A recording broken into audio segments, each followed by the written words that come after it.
The last big relationship we'll see for this section is an incredibly important and incredibly old one. This is an ancient Greek bit of mathematical logic that we have called the Pythagorean Theorem, which I am absolutely sure you guys have heard of, but you may need to have your memory refreshed on.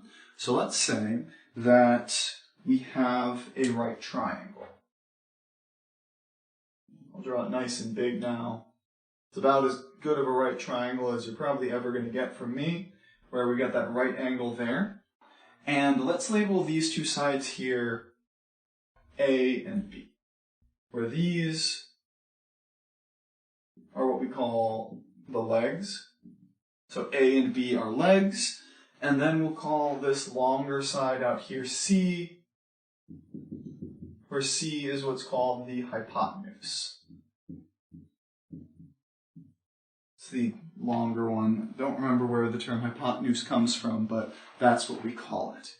What the Pythagorean theorem says is essentially an application of the distance theorem, or if you want to think about it the other way, think about the chicken coming from the egg, you could say that the Pythagorean theorem gives us distance. But the long and short of it is, if we take this side length, the leg length,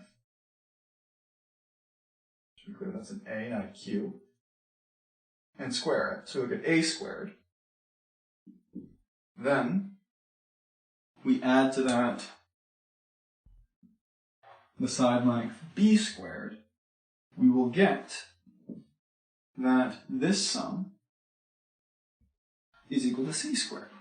So if you remember this, you maybe haven't heard of it in a long time, we get the relationship A squared plus B squared equals C squared for a right triangle. This is actually a really interesting thing here, that this is one of the very, very rare cases where that happens generally, but for now, the main thing we gotta know is this little equality. It'll help us out with quite a few different types of problems, but we'll look at an example of what we can do with this next.